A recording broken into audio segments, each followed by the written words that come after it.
لا يملكون الشفاعة إلا من اتخذ عند الرحمن أحدا وقالوا اتخذ الرحمن ولدا ما لهم به وقال لقد جئتم شيئا إدا تكاد السماوات يتفطرن منه وتنشق الأرض وتخر الجبال هدا أن دعوا للرحمن ولدا وما ينبغي للرحمن أن يتخذ ولدا إن كل من في السماوات والأرض إلا آتي الرحمن عبدا لقد أحصاهم وعدهم عدا وكلهم آتيه يوم القيامة فردا إن الذين آمنوا وعملوا الصالحات سيجعل لهم الرحمن ودا فإنما يسرناه بلسانك لتبشر به المتقين وتنذر به قوما لدا وكم أهلكنا قبلهم من قرن هل تحس منهم من أحد أو تسمع لهم ركزا. صدق اللہ العظیم. وہاں کوئی اللہ کے حضور سفارش کا مالک نہ ہوگا مگر وہ کہ جس نے خدا سے اس سلسلے میں کوئی پروانہ حاصل کر لیا ہو. یہ لوگ کہتے ہیں کہ اللہ کے بیٹا ہے. تم لوگ جو ہے اللہ کے بارے میں بڑی سخت بات گھڑ لائے ہو سکتا ہے کہ آسمان پھٹ پڑیں اور زمین شق ہو جائے اور پہاڑ ٹوٹ کر گر جائیں اس بات پر کہ تم اللہ کے لیے بیٹے کی ضرورت بتاتے ہو، حالانکہ اس رحمان کے لیے یہ زیبا نہیں کہ اس کے کوئی بیٹا ہو. زمین اور آسمان میں جو کچھ بھی ہے اس کے پاس جو بھی آتا ہے غلام بن کے آتا ہے، لیکن خدا نے ان سب لوگوں کو گن لیا ہے اور ہر ایک اس کے پاس قیامت کے روز تنہا تنہا آئے گا. یقیناً وہ لوگ جو ایمان والے ہیں اور اچھے عمل والے ہیں، رحمان ان کے لیے محبت پیدا کر دے گا. ہم نے یہ سب کچھ تیری زبان میں آسان کر کے بتا دیا ہے تاکہ تو متقیوں کو اس قرآن کے ذریعے بشارت دے اور تاکہ جھگڑالو لوگوں کو تو اس کے ذریعے آگاہ کر دے. نہ جانے کتنی قومیں ہم پہلے بھی برباد کر چکے ہیں، لیکن کیا تو ان میں سے کسی کی آہٹ سنتا ہے یا کسی کی کوئی بھنک تجھے سنائی دیتی ہے؟ سورہ مریم ان آیات کے اوپر ختم ہو جاتی ہے جو آج میں نے آپ کے سامنے تلاوت کی. یہ اس کا آخری درس ہے سورہ مریم کا. پچھلے ہفتے سے آیت پہ میں نے چھوڑ دیا تھا کہ اللہ کے حضور شفاعت کا کوئی آدمی بھی مالک نہیں ہے مگر وہی جس کو اللہ نے اس بات کے لیے پروانہ دے دیا ہو. میں نے آپ سے عرض کیا تھا کہ اس کے دونوں مطلب ہو سکتے ہیں، یعنی کہ سفارش صرف وہی کر سکتا ہے جس کو اللہ کی طرف سے پروانہ مل گیا ہو، یا یہ کہ سفارش صرف اسی کے بارے میں کی جا سکتی ہے جس کے بارے میں اللہ کی طرف سے اجازت مل گئی ہو. دونوں اس کے مطلب ہیں، یعنی کوئی بھی سفارش نہیں کر سکتا مگر صرف وہ جس کو اس کے لیے پروانہ مل گیا ہو. کس کے حق میں سفارش کی جائے، شفاعت کی جائے اور کون کرے، یہ دونوں باتیں اللہ کی اجازت پر منحصر ہیں. کوئی بھی مالک نہیں ہے اس کا کہ دھونس کے ذریعے، زبردستی، جبر کے ذریعے اللہ سے معاف کرا لے، بلکہ حقیقت یہ ہے کہ خود خدا معاف کرنے کا فیصلہ فرمائے گا اور اس کے لیے بہانہ انبیاء کرام کو، صلحاء کو، شہداء کو، علماء کو، حفاظ کرام کو اور سب سے بڑھ کر حضور اقدس علیہ الصلوۃ والتسلیم کو یہ حق آپ کو عطا فرمائے گا. اس لیے نہیں کہ اللہ تبارک و تعالیٰ نعوذ باللہ جذبات سے بے خود ہے، یا اس لیے نہیں کہ وہ کسی کی دھونس میں ہے یا کسی کی دباؤ میں ہے یا اس کا کوئی بگاڑ سکتا ہے، بلکہ صرف اس لیے کہ اللہ تعالیٰ کچھ مخصوص لوگوں کو اپنے معاشرے میں اور ساری انسانیت میں انبیاء کرام کو اور اس پورے قافلے میں بھی حضور اقدس علیہ الصلوۃ والتسلیم کو ایک مقام عزت اور شرف بخشنا چاہتا ہے. اس کے سوا اور کوئی مطلب نہیں ہے شفاعت کا. ایک عزت اور شرف، یعنی ان کے ذریعے وہ کام کرانا جس کو خود اللہ تعالیٰ کرنا چاہتا ہے. تو مرضی اللہ کی ہے، اللہ کی اجازت کے بغیر نہیں ہے. پرمیشن پہلے اللہ کی ہے، اشارہ پھر یہ کہ ہاں اب اس کے لیے سفارش کرو، یعنی معافی کا فیصلہ ہو چکا ہے، زبان سے تمہاری اظہار ہو جائے اس کا مطلب یہ ہے. لیکن معاف کرنا نہ کرنا یہ اللہ کا فیصلہ ہے، اس پہ کوئی دباؤ کسی کا نہیں ہے. تو اس سلسلے میں نے آپ سے عرض کیا تھا کہ مسلمانوں نے شفاعت کا مفہوم کچھ ایسا لے رکھا ہے کہ آپ اللہ تعالیٰ کے احکامات کی کتنی بھی خلاف ورزی کریں اور کتنے بھی آپ گناہ کریں، حضور اقدس کی شفاعت کا آپ مستحق ہو جائیں گے اور اس لیے آپ معاف کر دی جائیں گے. اس لیے کوئی ضرورت نہیں ہے کہ آپ زیادہ پریشان ہوں، یہ مسلمانوں نے سمجھ رکھا ہے.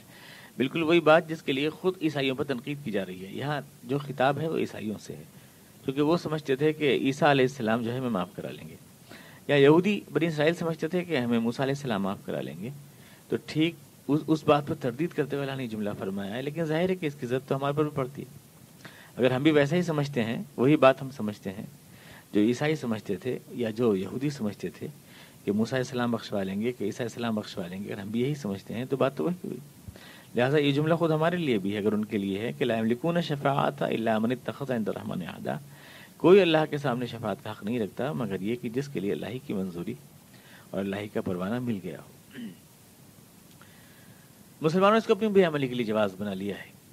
جیسے کفار کے مقابلے میں، دشمنوں کے مقابلے میں کچھ بھی نہ کرنے کے لیے انہوں نے توکل کو اور تقدیر کو اپنے لیے بہانہ بنا لیا ہے، اسی طرح سے اپنی بے عملی کے لیے انہوں نے شفاعت کے لفظ کو اپنا بہانہ بنا لیا ہے. لیکن ظاہر ہے کہ حضور اقدس علیہ السلام جو دنیا میں تشریف لائے تھے وہ اس لیے بالکل نہیں آئے تھے کہ آپ کو ایک گناہ گار قوم بنائیں یا آپ کو گناہوں میں لت پت ڈوبی ہوئی قوم آپ بن جائیں اور آپ کی سفارش شفاعت کے لیے آپ میدان حشر میں کھڑے ہو جائیں. آپ کو ایک پاکیزہ، ایک بزرگ، ایک بلند قوم بنانے کے لیے حضور اقدس تشریف لائے تھے. اور رسول اس لیے آتے ہیں، وہ ہادی اور رہبر بن کے آتے ہیں. وہ گناہوں کا سرٹیفکیٹ دینے کے لیے نہیں آتے، گناہوں کا لائسنس دینے کے لیے نہیں آتے. اس لیے شفاعت کا یہ مفہوم تو بالکل نہیں ہے. البتہ اس معنی میں نے آپ سے عرض کیا تھا کہ اللہ تعالیٰ آپ کو مقام عزت عطا فرمائے گا، اس لیے کہ بہرحال انسانیت کے لیے وجہ افتخار ہے حضور اقدس صلی اللہ علیہ وسلم کی ذات. انسانوں کے لیے شرف کی بات ہے یہ بات کہ آپ پیدا ہوئے انسانوں میں، فرشتوں میں نہیں پیدا ہوئے. فرشتوں زیادہ اشرف ہوا انسان اس لیے کہ جو فخر کائنات ہے وہ انسانوں میں پیدا ہوا. انسانوں میں پیدا ہوا، یہ انسان کے لیے خود فخر و عزت کی بات ہے. اور اسی عزت کا اور فخر کا اظہار قیامت میں حضور اقدس کے لیے کیا جائے گا، اور دیگر انبیاء کرام کے لیے بھی درجہ بدرجہ. بلکہ احادیث کے مطابق تو وہ نوزائیدہ بچہ جو آپ کا بچپن میں مر جاتا ہے یا ماں کے پیٹ میں مر جاتا ہے یا بیماری میں آپ خود مر جاتے ہیں، کسی بھی ایسی بیماری میں جو شہادت یا موت سے یا پیٹ کی بیماری تعلق رکھتی ہے، یا آپ کا بچہ حافظ ہے جس کو آپ نے حفظ کرایا ہے، یا آپ عالم ہیں یا آپ نے اپنے بچے کو علم دین حاصل کرایا ہے، صلحاء ہیں، اللہ کے بزرگ بندے ہیں اس کے قریب، یا انبیاء کرام ہیں، یہ سب سفارش اپنے شہداء ہیں، اپنے درجے کے مطابق سب لوگ فرمائیں گے. یعنی ان سب کو اللہ تعالیٰ ان کے بہانے سے اللہ تعالیٰ مغفرت فرمائے گا. نہ جانے کتنے لوگوں کی بے حد و بے حساب. حضور اقدس ارشاد فرماتے ہیں، ترمذی شریف کی حدیث ہے کہ اللہ نے مجھے اختیار دیا کہ تم چاہو تو میں تمہاری آدھی امت کو بخش دیتا ہوں بلا شرط. یعنی جتنی بھی امت محمدی علیہ تسلیم ہے اور باقی سب سے حساب کتاب ہو، یا چاہو تو پھر تم شفاعت کرو ان کے لیے اور تمہاری شفاعت کے واسطے سے ان کو بخشا جائے. حضور فرماتے ہیں کہ انا اخترت الشفاعة، میں نے شفاعت کو منتخب کیا. اس میں نے جو چوائس لیا وہ یہ لیا کہ میری سفارش کے ذریعے جو بخشے جائیں، میں مطلب یہ چوائس لیتا ہوں. دوسرا گویا آپ نے پسند کیا، تو گویا اس میں حضور نے یہ سمجھا کہ اس طرح سے اللہ تعالیٰ جو ہے زیادہ امت کو گویا بخشے گا، زیادہ لوگ بخشش کے دائرے میں آئیں گے اللہ تعالیٰ کی. تو دوسرا چوائس آپ نے منتخب فرمایا. حضور اقدس کو جو شفاعت دی جائے گی اس کا تذکرہ احادیث میں ہے، بخاری اور مسلم اور ترمذی، ابن ماجہ، ابو داؤد کے احادیث میں تفصیل کے ساتھ ہے. جس سے ساری احادیث کو ہم جوڑیں تو اس سے جو مفہوم سمجھ میں آتا ہے وہ یہ کہ حضور اقدس علیہ السلام کو شفاعت کا موقع 2 یا 3 مرتبہ دیا جائے گا، یعنی 2 یا 3 سطحوں پر دیا جائے گا. ایک بہت طویل حدیث آتی ہے جو مسلم شریف میں ہے، شفاعت کبریٰ والی حدیث، جو حضور اقدس علیہ السلام کو پہلی بار ساری ہی دنیا کے لیے، ساری اولاد نسل انسانی کے لیے، جتنی بھی انسان ہے سب کے لیے آپ جب میدان حشر میں لوگ اکٹھا ہوں گے، اذا ماج الناس حدیث میں آتا ہے، جب لوگ گٹمٹ ہو جائیں گے، نہ جانے کتنا زمانہ گزر جائے گا، لوگ اپنے قبروں سے اٹھ کر کے میدان حشر میں کھڑے ہوں گے اور گٹمٹ ہو جائیں گے، صدیوں ہزاروں نسلیں وہاں پہ اکٹھا ہوں گی. ایک ہجوم، اس ہجوم سے لوگ اکتا جائیں گے، لیکن کچھ معلوم نہیں ہوگا کہ کیا ہونے والا ہے. نہ جانے کتنا ٹائم، نہ جانے کتنا وقت گزر جائے گا، کچھ اسٹارٹ نہیں ہوگا، کوئی چیز نہیں ہوگی. اس وقت لوگ پریشان ہو کر، گھبرا کر بھاگیں گے، دوڑیں گے کہ کیا ہے، ہم لوگ مستقل یہ ہے یہاں پر ہیں، نہ کچھ نہ فیصلے کے معلوم ہے، نہ کچھ ہی معلوم ہے ہم لوگ یہاں کس لیے ہیں. تو لوگ حضرت آدم علیہ السلام کے پاس جائیں گے اور کہیں گے کہ اللہ تعالیٰ سے عرض کریں، آپ ہمارے باپ ہیں، ہمارے جد امجد ہیں، اللہ سے اس بات کی سفارش کریں، شفاعت کریں کہ ہمارا حساب کتاب، حشر اور نشر، ہمارا جو حساب کتاب ہے وہ شروع کیا جائے. شروع نہیں ہو رہا، لوگ دھکے کھا رہے ہیں، کھڑے ہیں، لائنوں میں کھڑے ہیں، نہ جانے کتنا وقت گزر گیا ہے اور کچھ پتہ نہیں چل رہا کیا ہوگا. اپار بھیڑ ہے بالکل. اس میں جو ہے حضرت آدم علیہ السلام کے پاس جا کر لوگ کہیں گے کہ ہمارا سفارش کرائیے. آدم علیہ السلام کے جواب میں فرمائیں گے کہ نہیں، میں اس قابل نہیں ہوں. لیکن تم، جو مسلم شریف کی حدیث ہے اس میں تو اتنا ہے کہ لیکن تم جا کے ابراہیم علیہ السلام سے کہو کہ وہ اللہ سے اس سلسلے میں عرض کریں، درخواست کریں کہ لوگوں کا حساب کتاب شروع کیا جائے. اب یہ مسلمان غیر مسلم کا کوئی سوال نہیں ہے، انہیں لوگوں کا حساب کتاب شروع کیا جائے. اور دوسری حدیث میں ہے کہ نوح علیہ السلام کے پاس جاؤ، وہ تمہارا فیصلہ کریں گے. اور پھر نوح ابراہیم السلام کو کہیں گے، ابراہیم السلام کے پاس لوگ آئیں گے تو وہ بیان کر دیں گے کہ نہیں، میرے لیے نہیں ہے یہ، میں اس کا زیبا نہیں ہوں، یہ میں نہیں کر سکتا. لیکن یہ کہ تم موسیٰ علیہ السلام کے پاس جاؤ، کلیم اللہ کے پاس جاؤ، وہ اللہ سفارش کریں گے کہ یہ حساب کتاب شروع ہو. پھر لوگ موسیٰ علیہ السلام کے پاس جائیں گے تو وہ بھی معذرت کر دیں گے. لوگ کہیں گے لیکن تم عیسیٰ علیہ السلام کے پاس جاؤ، تم جا کے سفارش کرو، کہو کہ وہ حضور، یعنی اس بات کے اللہ سے سفارش کریں کہ حساب کتاب شروع ہو. عیسیٰ علیہ السلام حضور اقدس تسلیم کی طرف جو ہے توجہ دلائیں گے. لوگ پھر حضور اقدس کے پاس آئیں گے اور حضور فرمائیں گے کہ ہاں، میں اس کے لیے اللہ سے سفارش کروں گا کہ وہ حساب کتاب ہو، اور اس کے لیے آپ اللہ تعالیٰ سے سفارش فرمائیں گے. یہ شفاعت کبریٰ ہے جس کا کوئی تعلق بخشش سے نہیں ہے کہ کس کی بخشش ہو یا بخشش نہ ہو، بلکہ یہ وہ شفاعت کبریٰ ہے جس حضور اقدس کو سارے انسانوں کے تعلق سے ادا کی جائے گی. یعنی آپ حساب و کتاب کو شروع کرانے کے لیے اللہ تعالیٰ سے سفارش کریں گے کہ اب نامہ اعمال کھولے جائیں، میزان عمل قائم کی جائے، لوگوں کی نیکیاں اور بدیاں تولی جائیں اور یہ کام شروع کیا جائے. لیکن انتظار کی مدت طویل ہو چکی ہے، یہ شروع ہوگا. تو یہ شفاعت کبریٰ ہے جو حضور اقدس کو عطا کی جائے گی. حضور کے علاوہ یہ چیز، یہ مقام کسی کو نہیں عطا کیا گیا. یہ مقام محمود ہے جو حضور کا حضور ہی کو صرف عطا کیا گیا ہے، جس کو آپ اذان کے بعد کی دعائیں پڑھتے ہیں. کہتے ہیں کہ آت محمد الوسیلہ والفضیلہ والدرجۃ الرفیعہ وبعثہ مقاما محمودا الذی وعدتہ وارزقنا شفاعتہ. یہ وہ مقام ہے جو صرف حضور اقدس کو حاصل ہے تمام انسانوں کے لیے. اب دوسری حدیث میں ہے کہ حضور اقدس علیہ السلام جو ہے پھر اس کے بعد پھر ایک اور شفاعت کا آپ کو موقع دیا جائے گا اور آپ حضور اللہ کے دربار میں گر جائیں گے. اور آپ فرماتے ہیں میں نہیں جانتا کہ اس وقت میں اللہ سے کیا کہوں گا، لیکن اس وقت اللہ تعالیٰ میری زبان کے اوپر کچھ کلمات القاء فرمائے گا، میری زبان کے اوپر جاری فرمائے گا، اور میں کہوں گا جو کچھ بھی اللہ تعالیٰ مجھ سے کہلوائے گا، اور میں پڑھا رہوں گا اللہ کے سامنے دربار میں. کتنی مدت ہوگی حدیث میں اس کا تذکرہ نہیں ہے. بعض حدیث میں آتا ہے کہ حضور ایک ہفتے کی بقدر یا کتنا اللہ کے سامنے اس طرح پڑے رہیں گے. اس کے بعد پھر آواز آئے گی کہ اے محمد سر اٹھاؤ، اشفع، سر اٹھاؤ، کہو، تمہاری بات سنی جائے گی، رکھو، اس پہ غور کیا جائے گا، تمہاری بات کے اوپر اللہ کی طرف سے اجازت ملے گی.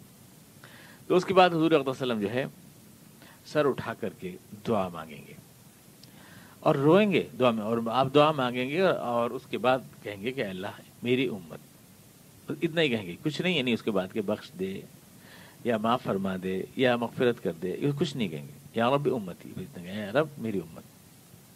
یہ کمال رعوب کا مقام ہے. کسی بڑے دربار میں سفارش کرنے کے لیے پورے لفظ کہنے کی بھی ہمت نہیں ہوتی، پوری بات کہنے کی بھی ہمت نہیں ہوتی. یہ اللہ کے دربار کے مقام بلند کا اعتراف ہے کہ حضور اقدس پوری بات بھی نہیں کہہ پائیں گے. خود اللہ تعالیٰ فرمائے گا کہ اے محمد تو ٹھیک ہے، میں تمہاری شفاعت قبول کرتا ہوں. تم جس بھی تمہاری امتی کے دل میں جو کے برابر بھی ایمان ہے اس کے پاس جاؤ اور اس کو تم دوزخ سے نکال لو. گویا یہ اس وقت کی بات ہے جب حساب کتاب ہو چکا، لوگ دوزخ میں جا چکے، تو دوزخ سے نکالنے کی بات ہو رہی ہے کہ جو برابر بھی ایمان ہے اس کو نکال لو.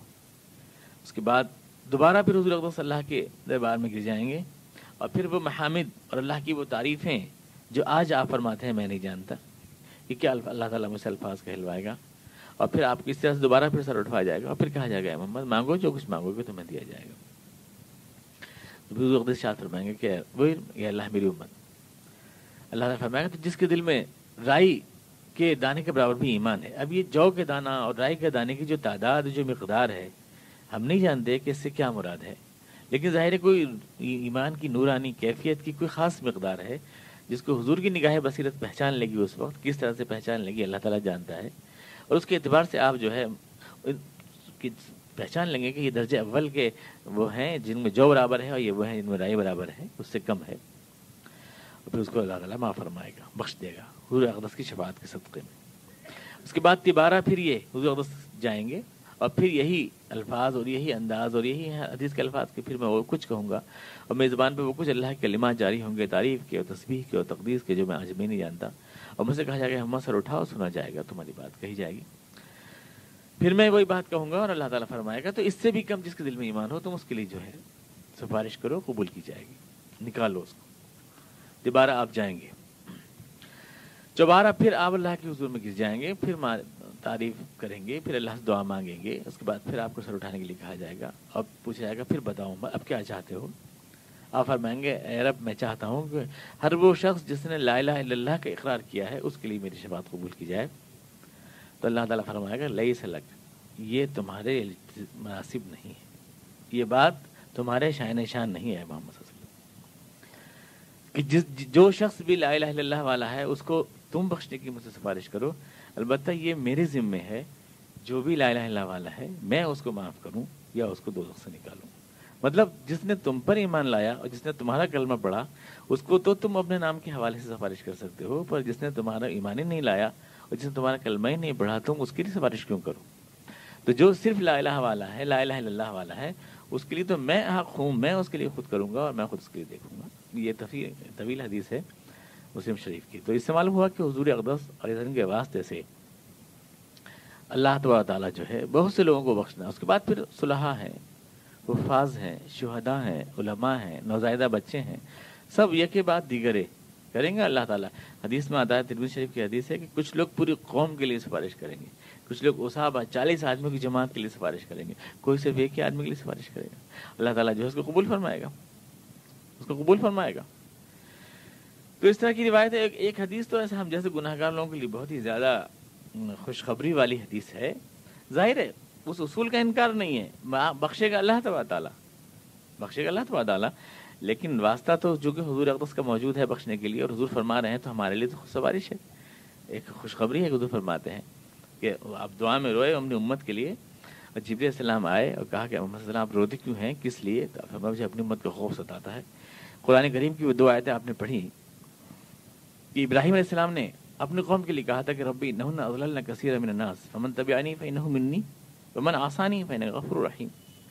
اے میرے رب یہ میری قوم تو بہت گمراہ ہو گئی ہے اور بہت لوگ گمراہ کر رہی ہے، جو میرا اتباع کرے وہ تو میرا ہے، لیکن جو میرا گناہ گار ہے اس کا معاملہ تیرے حوالے ہے. ابراہیم علیہ السلام کی آپ یہ آیت پڑھی.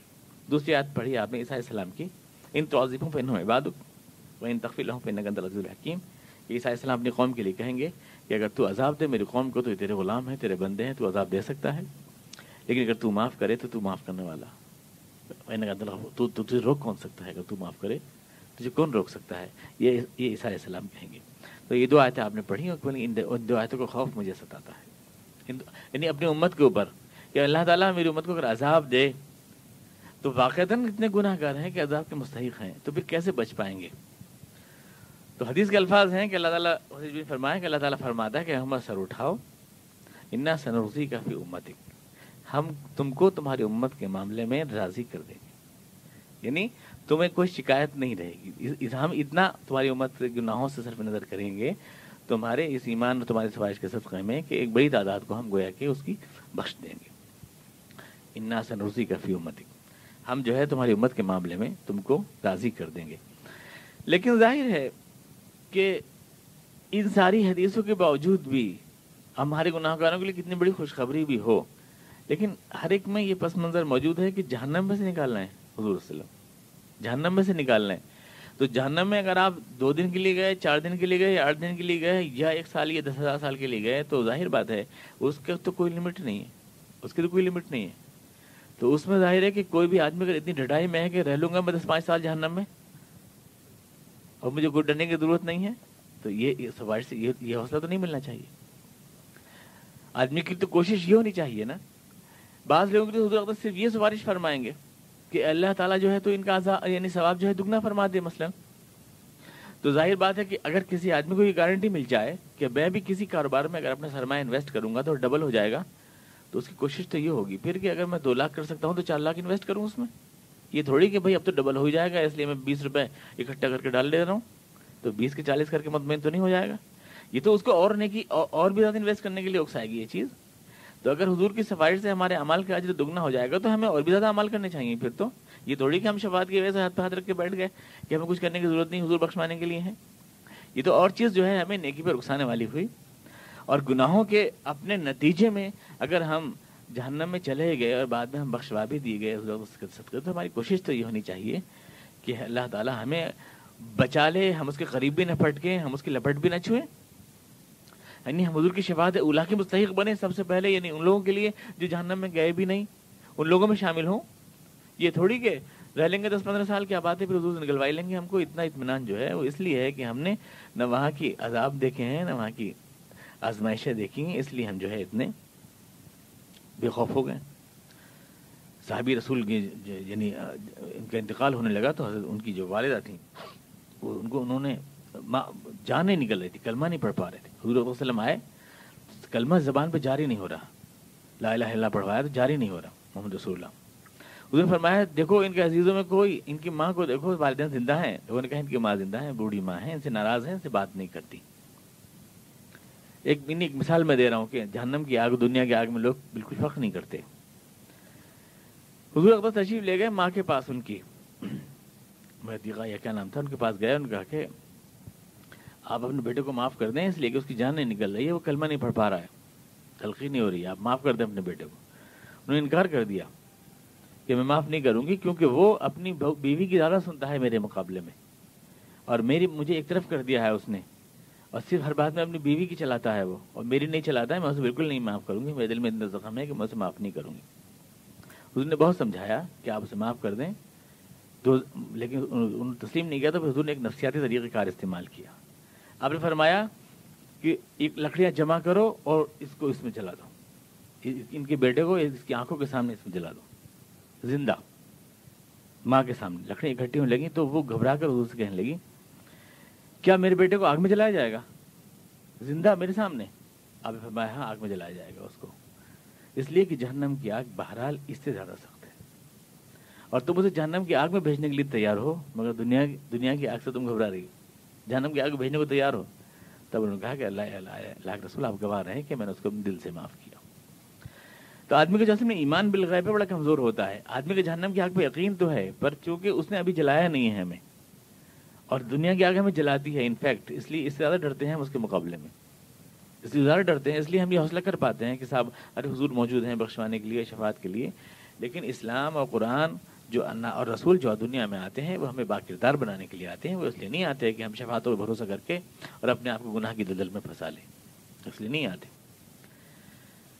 اللہ من اتخذ عند الرحمن عہدا وقالوا اتخذ الرحمن ولدا. لیکن یہ عیسائی تو یوں کہتے ہیں کہ اللہ نے عیسیٰ علیہ کو اپنا بیٹا بنا لیا ہے، وہ بیٹا بخشوائے گا ہمیں، وہ بیٹا سفارش کرے گا ہماری. یا کفارہ پھانسی پہ جو لٹکا دیا عیسیٰ علیہ السلام کو، صلیب پہ جو لٹکا دیا، اس کی وجہ سے ہمارے گناہ معاف ہوں گے. تو یہ سمجھتے ہیں کہ اللہ میاں کو گناہ کو معاف کرنے کے لیے یہ سارا ناٹک کرنے کی ضرورت ہے کہ پہلے ایک بیٹا اور بیٹا پھانسی پہ لٹکے اور پھر اس کے بعد اس کے نتیجے میں ان کے گناہ معاف ہوں.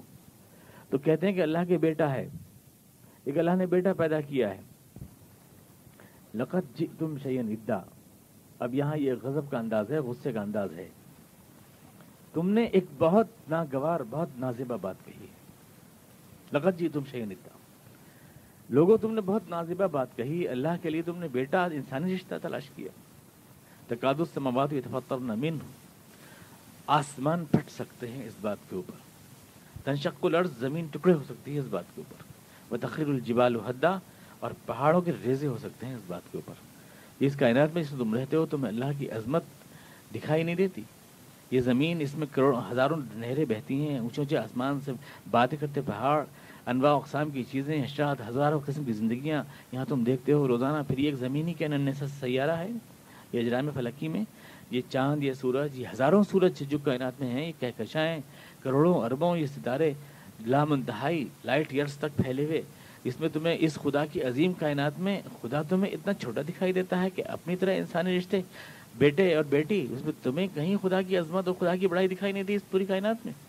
کتنی اشتعال انگیز بات ہے.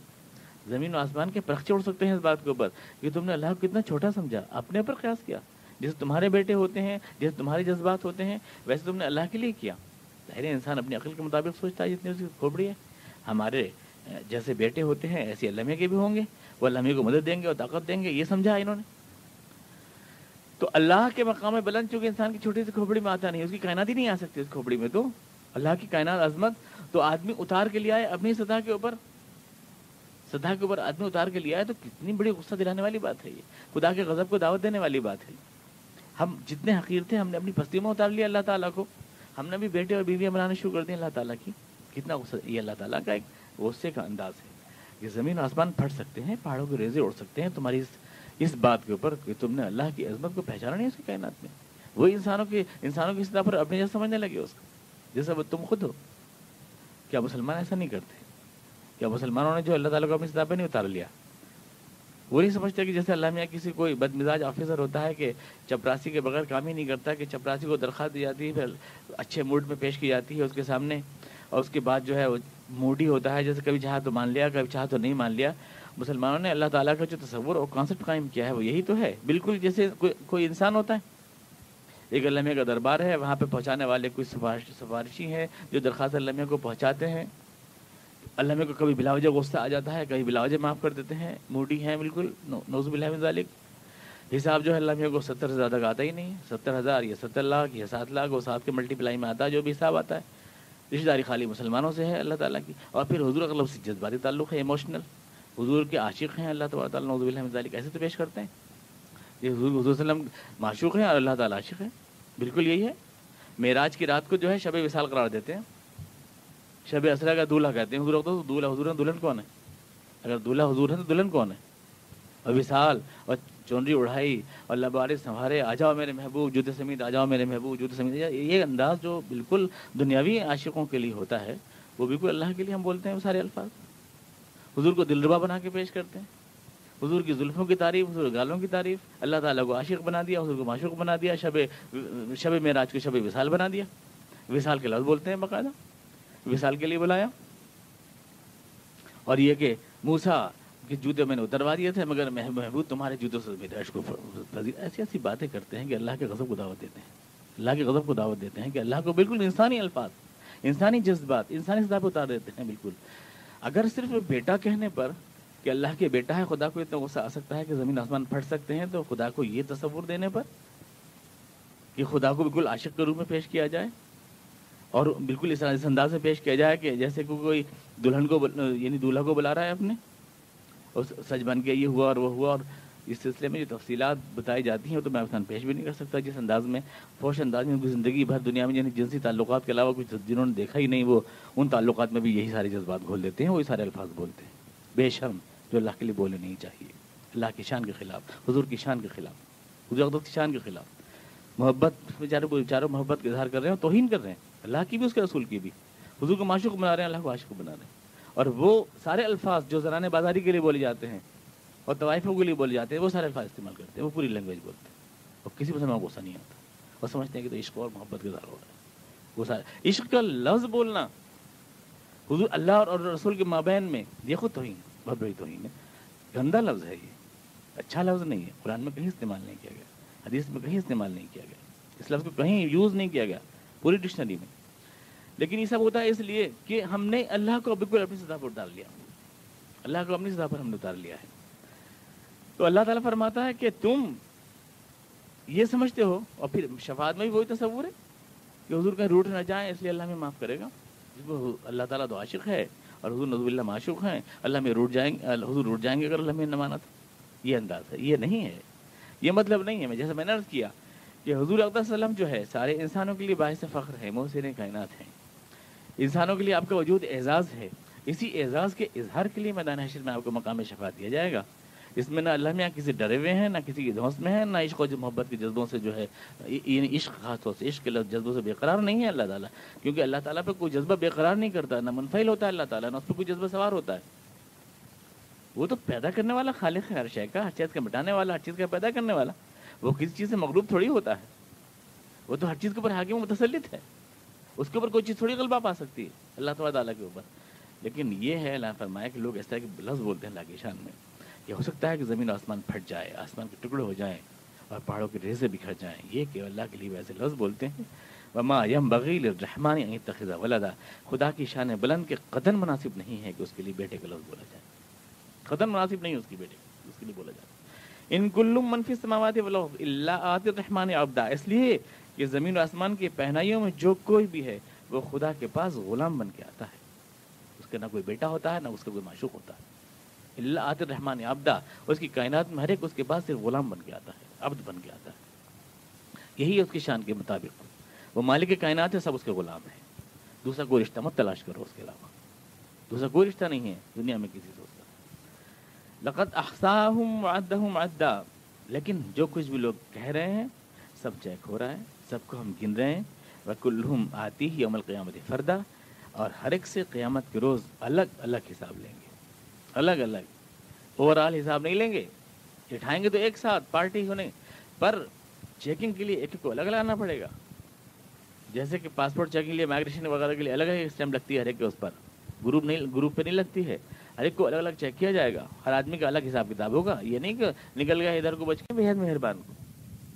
اس میں اس بات کا اشارہ ہے اس کے پاس جتنے بھی آئیں گے تو بخشوانے کے لیے کسی بیٹے کی ضرورت نہیں ہے، کسی بیٹے کی ضرورت نہیں ہے یا کسی دوست والے کی ضرورت نہیں ہے. جو آپ اللہ کے لیے گستاخی آمیز الفاظ کہیں وہ تو خود رحمان ہے، وہ تو خود سراپا مہربان ہے.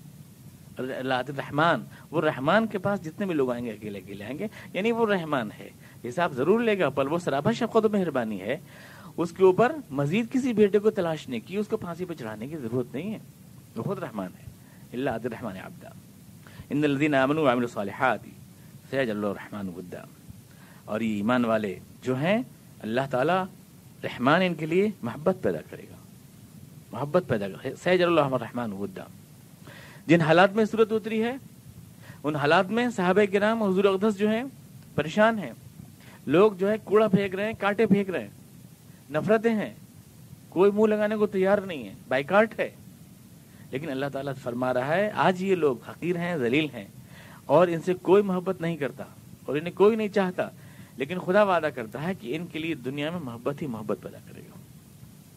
الذین آمنوا وعملوا الصالحات سیجعل اللہ الرحمن، جلد ہی اللہ تعالیٰ ان کے لیے محبتیں پیدا کر دے گا. یعنی دنیا ان سے محبت کرے گی، دنیا ان کے آگے آنکھ بچھائے گی، ان کی راہوں میں آنکھیں بچھائے گی، دنیا ان کے بتائے ہوئے دین پہ چلے گی. چانچہ یہ ہوا صحابہ کرام تلوار لے کے گئے یقیناً، لیکن اس بات کا اشارہ ہے کہ تلوار نے نہیں محبتوں نے دل جیتے. کیونکہ اللہ نے وعدہ کیا تھا کہ ان کے لیے خدا محبتیں پیدا کرے گا. ساری دنیا میں لوگوں کے لیے جنہیں آج ذلیل کیا جا رہا ہے ان کے لیے خدا محبتیں پیدا کرے گا. سراپا شرافت ہیں یہ لوگ، سراپا انسانیت ہیں یہ لوگ. شرافت، سچی انسانیت ایک روز دل ضرور جیتی ہے لوگوں کا، چنانچہ جیتے گی. تو تلوار لے کے مسلمان اٹھے، لیکن ہوا یہ شام گئے تو قلعے کے پھاٹک کھلے ہوئے ملے. حمص گئے تو لوگوں نے پل بنا کے رکھے استقبال کے لیے. عیسائی خود آئے انطاکیہ میں مسلمانوں کے استقبال کے لیے آگے، یعنی فاتح کی طرح گئے لیکن مفتوح نے آگے بڑھ کے استقبال کیا. چابیاں شہروں کے اپنے آپ حوالے کی. حلب میں اور بہت سی جگہ حلب وغیرہ میں تو خود قلعے کھلے ہوئے ملے مسلمانوں کو، توڑنے نہیں پڑے پھاٹک. یعنی دل پہلے سے کھانا کا سامان فوجیوں کے لیے تیار دیا. ان ملکوں میں جہاں مسلمان پہنچے دل گویا پہلے جیت چکے تھے، تلوار تو بعد میں پہنچی، دل پہلے جیت لیے تھے. ان کے لیے محبتیں اتنی پیدا ہوئیں کہ ان کے استقبال کے لوگ چشم براہ تھے. ان الذین آمنوا وعملوا الصالحات سیجعل اللہ الرحمن ودا. مسلمان سراپا محبت ہوتا ہے. بھارت میں بھی ہم مسلمان جب آئے تو یہاں بھی کوئی تلوار لے کے تھوڑی آیا، تلوار نے تھوڑی دیر جیت لیا. اب یہ لوگ کہتے ہیں کہ تلوار نے جیت لیا تو یہ تو اپنے بزرگوں کی خود بے عزتی کرتے ہیں. کہ ویسے تو بہت کہتے ہیں بڑے بہادر تھے، یوں تھے وہ تھے، ہم کے تھے ڈھمکے تھے، اور 500-700 آدمی باہر سے آ گئے اور سب کو مار مور کے جو ہے سب کو مسلمان بنا لیا. مطلب 500-700 آدمی کو تلواروں کا مقابلہ نہ ہوا، بہن بیٹیوں کی عزتیں لٹوا لیں. یہ کیسے ہو سکتا ہے؟ ایسا کچھ نہیں ہے، بلکہ ان کی شرافت نے، ان کی محبت نے، ان کی تعلیمات نے حوالوں کا دل جیت لیا. چلو یہاں تو آئے وہ تلوار لے کے، چلو محمد ابن قاسم آ گئے، کوئی آ گئے. انڈونیشیا میں کون تلوار گئی، سماٹرا میں کون تلوار گئی، جاوا میں کون سماٹر لگا. آج پورے ملک مسلمان ہیں، ایک بھی لشکر نہیں گیا مسلمانوں کا وہاں. تو وہاں ظاہر محبت نے جیتا. مسلمانوں کی تعلیمات نے جیتا, اسلام کی کشش نے جیتا. ان کا دل جو ہے پہلے مساوات نہیں, یہاں تو اونچ نیچ تھی, شودر کو کھڑا بھی نہیں کر سکتے تھے, وید بھی نہیں پڑھ سکتا تھا, ان کی بہنوں بیٹیوں کی عزت بھی نہیں تھی. ایسے دور میں وہ شریف لوگ آئے جو کسی کی بہو بیٹی کو دیکھنا جو ہے خلاف انسانیت سمجھتے تھے, دوسروں کے زخم اپنے دل میں محسوس کرتے تھے. اس لیے میں کہتا ہوں مسلمان جو ہے صحیح معنی میں مسلمان کبھی بے درد اور سنگ دل نہیں ہو سکتا, کبھی نہیں ہو سکتا. اگر ان کی طرف ایسے واقعات منسوب کیے جا رہے ہیں سنگ دلی کے اور بے دردی کے, تو یقیناً اس کے پیچھے کوئی سازش ہے. یقیناً اس کے پیچھے مسلمان سنگ دل نہیں ہوتا. اپنے دین کی تحفظ و حفاظت کے لیے ضرور وہ لڑ مر جاتا ہے, لیکن بے گناہ لوگوں کے اوپر مسلمان اتیاچار نہیں کیا کرتے, مسلمان نہیں ہوتے. مسلمانوں کی تاریخ سے قدر خالی ہے. اگر مسلمان سے اتیاچاری ہوتے تو اس ملک میں 800 یا 900 برس حکومت کر کے مسلمان گئے, یا بیج نہیں ملتا کسی غیر مسلم کا, کوئی مندر نہیں ملتا یہاں پہ کھڑا ہوا, کوئی عبادت گاہ نہیں ملتی ہے بچی ہوئی. اگر مسلمان ایسے شوقین ہوتے, بہت ہوتے ہیں 900 برس میں قوموں کا نام صفحہ ہستی سے مٹا دیا جا سکتا ہے. لیکن آج بھی اقلیت کی اقلیت ہے. اس کا مطلب یہ ہے کہ مسلمان اتیاچاری نہیں ہوتے, مسلمان ظالم نہیں ہوتے, اور وہ سراپا محبت ہوتے ہیں. خدا نے کہا سید الرحمن ودا, اللہ تعالیٰ مسلمانوں کے لیے محبت پیدا کرتا ہے. اللہ تعالیٰ خود ان سے محبت کرتا ہے, اور اسی محبت کے صدقے میں وہ وہاں نوازے جاتے ہیں, اللہ کے یہاں معاف کی جاتے ہیں. اور یہاں بھی دنیا ان سے محبت کرتی ہے, اس لیے کہ محبت خود محبت کو پیدا کرتی ہے. جو خود سراپا محبت ہوتے ہیں وہ بھی دنیا سے جواب میں محبت پاتے ہیں. فَإِنَّمَا يَسَّرْنَاهُ بِلِسَانِكَ, ہم نے یہ ساری باتیں کھول کھول کے بیان کی ہیں رسول صلی اللہ علیہ وسلم تیری زبان میں. کوئی الجھن نہیں, کوئی ایچ بیچ نہیں ہے. مستقبل کی پیشگوئیاں ہیں تو کلیئر ہیں. عیسائی یہودیوں کو خطاب ہے تو صاف ہے, لِتُبَشِّرَ بِهِ الْمُتَّقِينَ وَتُنذِرَ بِهِ قَوْمًا لُدًّا, اس لیے کہ اس کتاب کے ذریعے تو ڈرنے والوں کو خوشخبری دے دے اور لڑنے والوں کو آگاہ کر دے. کتنے قرآن کی حکمت بھرے الفاظ ہیں. جو ڈرنے والے ہیں خوشخبری ان کو سنائی جاتی ہے, اور جو لڑنے والے ہیں ان کو آگاہ کیا جاتا ہے. لڑنے والوں کو خوشخبری نہیں سنائی جاتی, اور ڈرنے والوں کو آگاہ نہیں کیا جاتا. جو صحیح پاک فطرت ہوتے ہیں ان کے سامنے بات اور انداز میں ہوتی ہے, اور جو لڑاؤ جھگڑالو ہوتے ہیں ان سے اور انداز سے بات کی جاتی ہے. لِتُبَشِّرَ بِهِ الْمُتَّقِينَ وَتُنذِرَ بِهِ قَوْمًا لُدًّا. تو یہ اللہ کا وعدہ ہے کہ اللہ ان کے لیے محبت پیدا کرے گا, اور آگاہ کر دیں آپ ساری دنیا کو کہ کوئی اس قابل حق کو روک نہیں سکے گا, اور جو دشمن ہیں وہ مٹ جائیں گے, ختم ہو جائیں گے. وَكَمْ أَهْلَكْنَا قَبْلَهُم مِّن قَرْنٍ, آخر ہم اس سے پہلے نہ جانے کتنی قومیں برباد کر چکے ہیں. هَلْ تُحِسُّ مِنْهُم مِّنْ أَحَدٍ أَوْ تَسْمَعُ لَهُم رِّكْزًا, کیا تم ان میں سے کسی کی آہٹ سنتے ہو, کسی کی بھنک پاتے ہو؟ آج نشان ہے کسی قوم کا دنیا میں, جس دنیا میں نہ جانے کتنے ضلع الہی آئے ہیں اور برباد ہوئے ہیں, کتنی سلطنتوں کے تخت بچھائے گئے, الٹ دیے گئے ہیں. اس دنیا میں کسی کو یہ سمجھنا کہ میں تھرابا طاقت و سرابا رونت ہوں اور یہ ذلیل مسلمان میرا کیا بگاڑ لیں گے, اللہ ان کے لیے محبتیں پیدا فرمائے گا اور تمہارا نام نشان مٹا دے گا, کیونکہ تاریخ میں ایسا ہوتا رہا. ان الفاظ کے اوپر یہ سورہ مریم ختم ہوتی ہے. اللہ تعالیٰ ہمیں قرآن کریم کو سمجھنے اور اس پہ چلنے کی توفیق عطا فرما. ہمارے حلقہ درس قرآن کے احباب جو اس سلسلے کو چلا رہے ہیں, اللہ تعالیٰ ان کو ان کی صحتوں میں زندگی میں برکت عطا فرما, ان لوگوں کو توفیق عطا فرما کہ ان کے ساتھ تعاون کر سکیں اور اس سلسلے کو جاری رکھ سکیں. اللهم صل على محمد وعلى ال محمد كما صليت على ابراهيم وعلى ال ابراهيم انك حميد مجيد. اللهم بارك على محمد وعلى ال محمد كما باركت على ابراهيم وعلى ال ابراهيم انك حميد مجيد. ربنا اننا ظلمنا انفسنا وان لم تغفر لنا وترحمنا لنكن من الخاسرين. سبحان ربك رب العزة عما يصفون وسلام